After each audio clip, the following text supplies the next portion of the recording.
안녕하세요. 오늘은 시편 2편 7절, 8절 말씀을 중심으로 함께 나누도록 하겠습니다. 내가 여호와의 명령을 전하노라. 여호와께서 내게 이르시되 너는 내 아들이라. 오늘 내가 너를 낳았도다. 내게 구하라. 내가 이방 나라를 내 유업으로 주리니 내 소유가 땅끝까지 이르리로다. 아멘. 여러분, 이 군주제와 민주제의 차이점이 무엇입니까? 그 군주는 어떤 한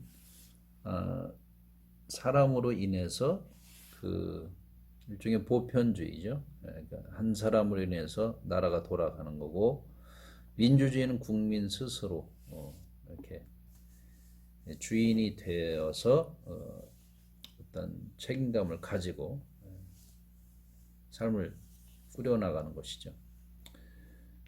근데 이 자유라고 하는 것은 내가 어떤 누구로부터 속박으로부터 벗어난다라는 것도 있지만 내가 어떤 것을 성취하기 위해서 노력하는 것일 수도 있습니다.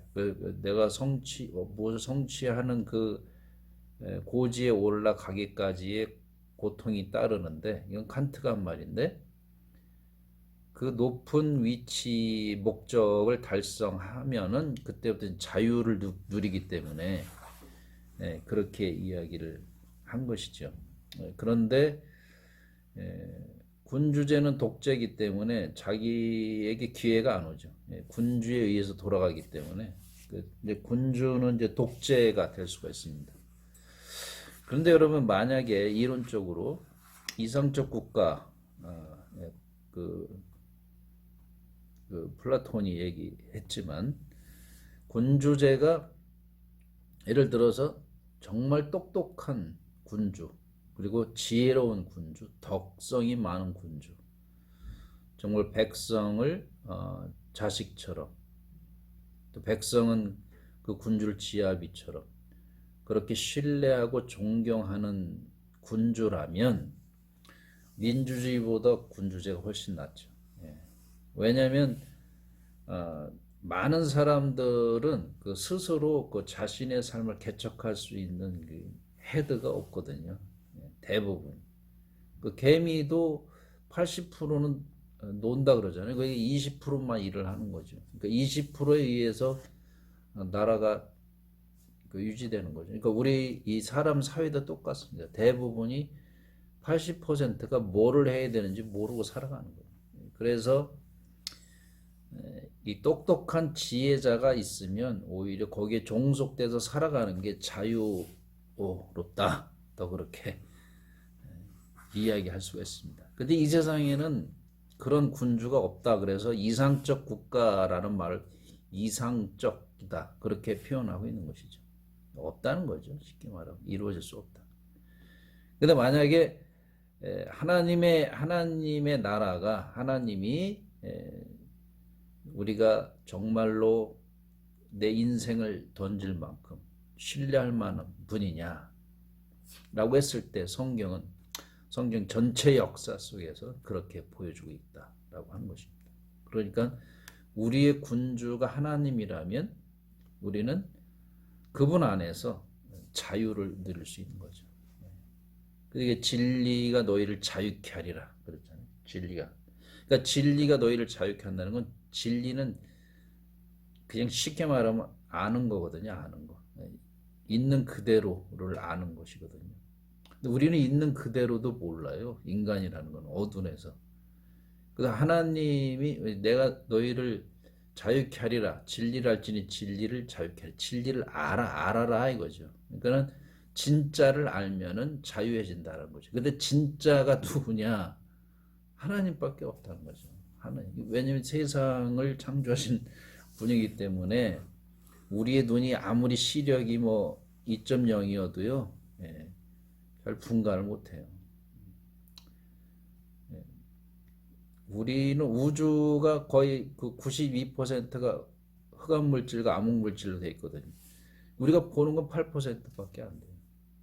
그러니 뭐 우리가 뭘 본다고 하겠습니까? 그러니까 하나님이 우주를 창조하신 그 사건은 어마어마하다라고 라고 볼 수가 있습니다. 그래서 우리가 이 세상을 창조하신 그 속속히 다 들여다 보시고 아시는 그 하나님을 우리가 신뢰하고 존경하고 맡기면 오히려 자유롭죠. 그게 축복인 거지.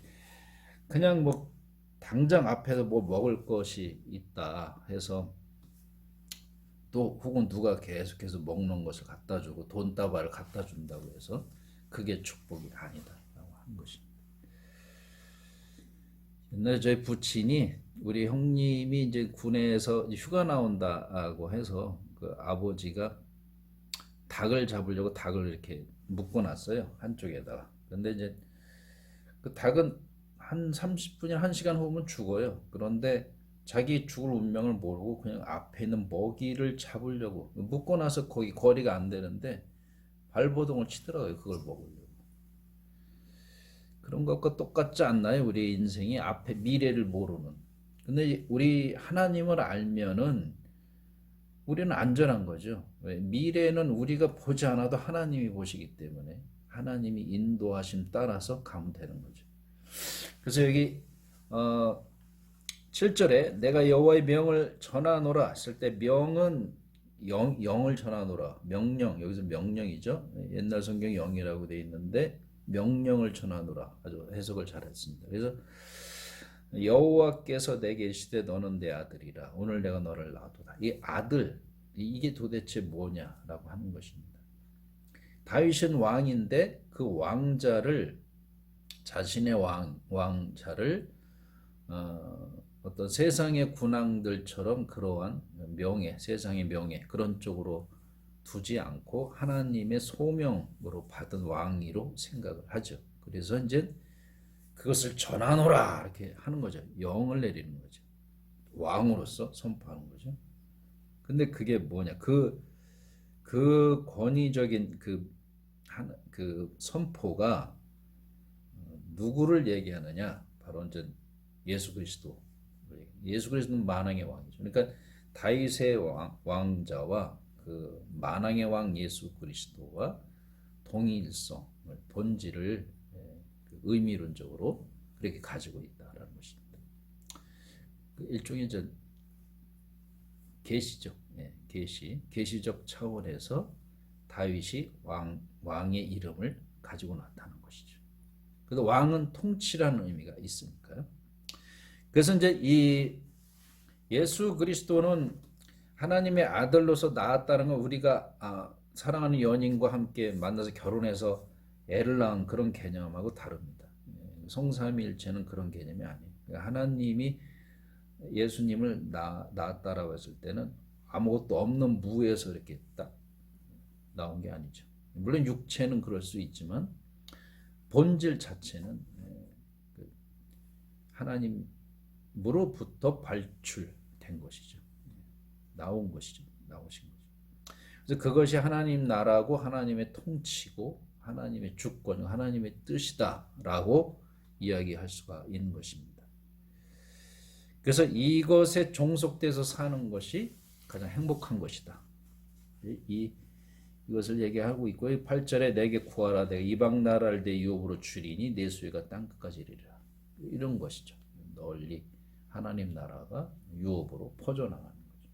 그래서 여러분 다윗은 이것에 그 소명을 받은 사람으로서 자신의 안위를 염려하지 않았습니다. 오직 이 하나님의 주권과 뜻, 통치가 이루어지는 것만이 자신에게 가장 큰 행복이다라고 볼 수가 있는 것이죠.